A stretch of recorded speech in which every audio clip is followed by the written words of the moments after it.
তো চলো দেখাই বন্ধুরা, আজ শনিবার দুপুরে আমি কি রান্না বান্না করেছি। প্রথমেই হয়েছে এই যে ভাত, একদম প্রতিদিনকার মতন। হ্যাঁ, আর তার সাথে দেখো একটা এই অসময়ের জিনিস আমি রান্না করেছি গরমকালে। মূলো মূলো দিয়ে পাতলা করে একদম মুগ ডাল করেছি, জিরে তেজপাতা শুকনো লঙ্কা ফোড়ন দিয়ে। বাজারে দেখলাম যে সাদা সাদা মূলো বিক্রি হচ্ছে, তা আমি নিয়ে আসলাম। আর আনবো না, এই গরমকালে এখন গরমের সবজি আনবো। তো এইটা করেছি। আর তার সাথে করে নিয়েছি ঢেঁড়স আলু ভাজা।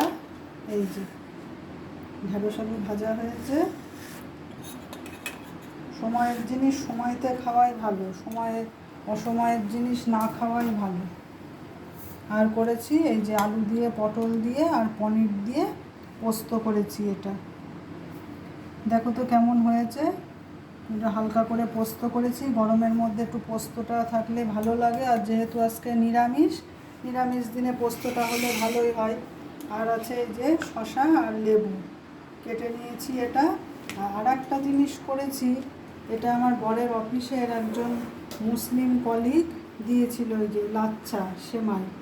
তো সেইটা এতদিন করা হয়নি, ঈদে দিয়েছিল এটা, তাই আজকে বানিয়ে নিয়েছি এটা। এই যে, তা বন্ধুরা, এই হয়েছে আমার আজকের রান্না বান্না। তোমাদের যদি ভিডিওটা ভালো লেগে থাকে একটা লাইক করে দিও আর সাবস্ক্রাইব করে দিও।